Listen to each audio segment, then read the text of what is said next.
a new person with us. I can't ignore her. So, and I think when Audrey was here, she was telling me, you shouldn't be that forward with people. You shouldn't ask them if they're believers or not. Let's start with your name first. You want to introduce yourself real quick? So we know. Hi everyone, I'm Latoya.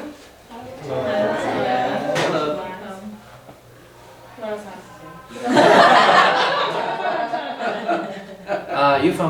Are you from the? Yes. I live in Newark, yes. Are you a believer? Yes, This is that thing yes, I Audrey am. told me Yes, not to say. Yes, I am. Okay. She was from our program last week. She Oh, stopped I by. see. Okay, we're happy you are with us. Thank you. So, since this is our first time, just a brief intro. Oh, you can sit, thank you. We've been since you just came, right? Before, we start at 10 a.m. each Sunday, and we do communion, Lord's table upstairs until 11. And then the Chinese speakers and the English speakers split. And we're down here each week, and we're studying through the Passion Week of Matthew. We're using Matthew to do it. All right, so that's Matthew 21 to 28. We're already on Matthew 26, and we intend to finish, I say by end of year. Paul wants to do it by September. I highly doubt it. Okay. So let's turn our Bibles or apps in the phones to Matthew 26. So while preparing for the content this week, I kept hearing in my head warnings or advice from other brothers over the years. Don't go into too much detail. Don't go too long. Their attention span's no good. Most people don't remember most of it anyway. Stuff like that. But I'm gonna totally fail that today, because every time I prepare, reading it, thinking about it, listening to other people that God has spoken to over the decades, there's a lot of treasure in there to be found. And if we dig for it, we'll see them. So I just hope that no matter what your level of interest is, Christ is at least presented accurately. Everyone have it? Matthew 26? All right. So backing up just a little bit. Steve last week, 2 weeks ago, took us through a very familiar but very important passage. The Gethsemane, right? Jesus in the Garden of Gethsemane. Perhaps it's as important as the crucifixion itself. And I say that because it shows us how Jesus was handling what was coming. The cross, the trial. How was he handling it? Not well. Not well at all. In fact, you remember, right? He was dreading it so much that he was beginning to sweat drops of blood. You say the blood is probably just an expression. Actually, it's not. Look this up. There's actually a rare but very real medical condition called hematidrosis, right? And this is from WebMD. It's most interesting. He says, basically there are tiny vessels in the skin next to the sweat glands, and they expand, they can contract, and sometimes they burst. When they burst, they get effused and resorbed into the sweat glands, and it comes out of your skin. Can you picture it? Like if you wipe it off, there's no cuts or bruises. It just comes out. Now listen, it says, this is still WebMD, doctors don't know exactly what triggers hematidrosis, in part because it's so rare. I think there's only a few cases, confirmed cases, in the 20th century. Very rare. Doctors think it could be related to your body's fight or flight response. It seems to be caused by extreme distress, extreme fear, such as facing death or torture. Most interesting. So we go to our question then, right? What caused his anguish? My heart is sorrow to the point of death, right? What was the cup that he wanted to pass from him? Some might say it was him, in his foreknowledge, the pain on the cross. Well, it's true. It's just that it's not just the nails and the crown of thorns and the scourging and all that stuff. Because here's why. Christians have died in more brutal ways, right? When they were getting murdered over the centuries. And in church history, they tell us that some went to it, praising God, singing hymns. How could they do that and yet their master is cowering in the corner somewhere, afraid of death?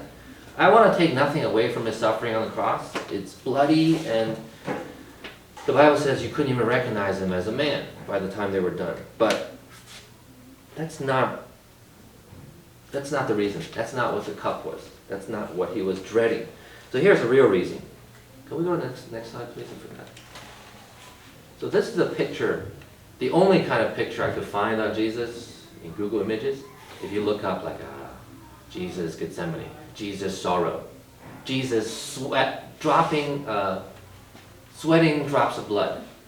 It always portrays him as not always white, right? But in a very peaceful, silent, serene, but serious, solemn prayer like this. But in reality, he was very distressed. All right, definitely not like that. So here's his anguish. Right? He dreaded becoming sin. He dreaded bearing sin. He dreaded being forsaken of God in 10 hours or so. And this is so important. I want you to think about this, all right? Father, Spirit, and Son, in perfect harmony for all of eternity, needed nobody else, perfectly delighted in each other, the Father delighting in the Son, and vice versa. But now, right, God takes all the sins of all the people of all time, past, present, and future, and assigns it, imputes it to his Son. Remember that in the Old Testament, God allowed forgiveness by the blood of an innocent substitute, right? That was the Old Testament economy. And Hebrews explains it to us later that was just a shadow, a schoolmaster, a reminder, an annual reminder of sin. And it spells out, the blood of bulls and goats can't take away sin. Why can't they take away sin? Well, because man sinned. So man must pay for this. Not just any man, but an innocent man, a pure man. So that's our Savior, right? That's our Jesus. And on the cross, that perfect harmony I was just talking about, for the first time and last time, broken. For our sake. Isn't that something? So, my God, why have you... Not like, why did you turn away because you couldn't stand to look at me when I'm suffering? Why have you abandoned me? You've forsaken me. I can't pretend to know what that's like. You can't pretend to know what that's like. And the only thing I can do is maybe provide an illustration. Some of you might have heard this before. But it's from Paul Washer. He said this. He said, you see, bearing sin is something that you and I have always done. We don't sense the evil of sin any more than a fish understands that it's wet, because it's all that we have ever known. Let's say that one of you young ladies, I was trying to see who was going to be here. Let's pick Vivian. Let's pick Vivian. Maybe you've been raised in a church all your life, trained and taught properly, innocent can be as a person can be. And one day you decide to go to a major city somewhere to preach Christ, to witness to the prostitutes of some inner city, right? As you're handing out gospel tracts, right, chatting up people, and all of a sudden the police come. Let's say it's Amsterdam or something, and the police come and they round up all the prostitutes and throw them in the back of a big truck, and you are mistakenly rounded up with them. The prostitutes are laughing, painting their nails. They've been through this 1,000 times. They're used to it. But Vivian, however, in a corner, is terrified and ashamed. Then they bring you out into the police precinct. They take her mugshot. They push her around. They say terrible things about her. And they throw her in jail. Right? And she looks over, and all the prostitutes are still laughing, painting their nails, telling jokes. And Vivian's in there in a corner. She can't even breathe. All right, that's a very human example, and it barely scratches the surface of what it meant for that verse, right? If he made him who knew no sin to be sin on our behalf. That's the reason. That's the cup of suffering. And that's why Jesus hoped there'd be another way when there wasn't. Okay, so that was last week. Let's move on to the actual arrest. Next page. Verse 47. Oh, wait, hold on. So it's going to be 47 to 56, and there's 2 pages, right? So I guess we'll just read it out loud together. While he was still speaking, Judas, one of the 12, arrived. With him was a large crowd armed with swords and clubs, sent from the chief priests and the elders of the people. Now the betrayer had arranged a signal with them. The one I kiss is the man, arrest him. Going at once to Jesus, Judas said, "Greetings, Rabbi," and kissed him. Jesus replied, "Do what you came for, friend." Then the men stepped forward, seized Jesus, and arrested him. With that, one of Jesus' companions reached for his sword, drew it out, and struck the servant of the high priest, cutting off his ear.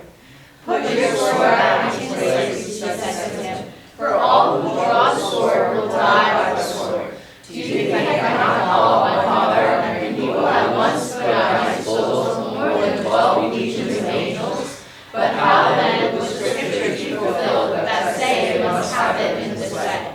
In that hour Jesus said to the crowd, "Am I leading a rebellion that you have outward towards capture? Every day I sacrifice myself and you do not ask me. But this is all taking place that the writings of the prophets might be fulfilled." Then all the disciples turned to him and fled.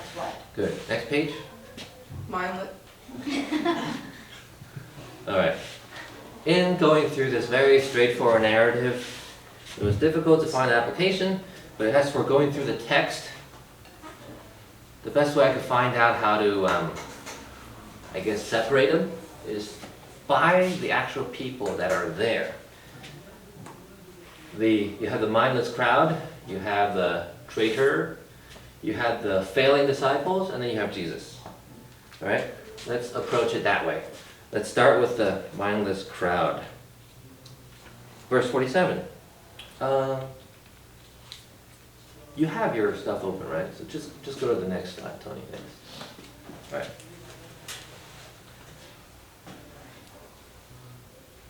Does anyone know how large the crowd was that came with Judas? If we take into account Gospel of John also,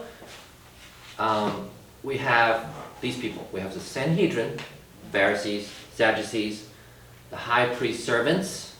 That would be Caiaphas' servant. His name was Malchus. That's what John tells us. The elders, chief priests, maybe some temple police, and it says in John, a detachment of soldiers. The word detachment is translated a tenth of a legion. Does anyone know how many people the legion consists of? A legion of Roman soldiers. Vivian? 6,000. 6,000 soldiers. And this is 1/10 of that, right? So here we have 600 people plus everyone else I just said. So you're looking at close to 1,000 people marching up the slanted hill of the Olive Press, Gethsemane, armed with what? Short swords, clubs, torches, and lanterns. Why so many people? You know what? Why can't they just bring like 15? Because I thought it was just like 15 people. That's what all the pictures show. This was the one that I found with the most people possible. But it's like, maybe Judas convinced the Romans that Jesus was going to be an insurrectionist, right? Otherwise, how would they have a case to even bring him to Pilate? Why so many people? Because maybe they were ready for a fight. Why torches and lanterns? It's dark, right? It's after midnight. And in case they needed to chase him, they probably were ready for a chase. So instead of, and this is amazing, instead of worship and admiration, this is a mob, pretty much, armed to the teeth, ready to stab wound, or even kill Jesus. I know we talked about Pharisees and religious leaders a lot over the last few months, but this is truly wickedness at its worst because of whom the crime is being committed against, right? Because of who it is. Let me give you an illustration of this. Let's say I'm playing ping pong with Steve in his basement. The ceiling is very low, and I keep missing the darn ball. I get annoyed, and when I have a chance, I smack the ball as hard as I could, thinking that it would bounce on the other side and I would get the point. But instead, it hits his face. So he falls down, gets back up, shakes his fist at me, and says, "You do that again, I'm going to take you out of this world." I know he would never say that, right? But if he went up, he can say that to me. Right? But if he went up to Joe Biden and said, "I'm going to take you out of this world," even though he's joking, he's going right to prison. And if he did that in the CCP in China, he'll be really gone. Really gone. Because of their position, because of who they are. And this mob of people, they're not sinning against some leader of a country at this time, a temporary leadership. They've sinned against the God of glory. Right? They do not know what they've done. That's what Jesus says. In fact, there's a book written by a Puritan. I haven't read it yet, but the title stands out. The sinfulness of sin. It's a serious thing. Not only are they wicked, they're also mindless.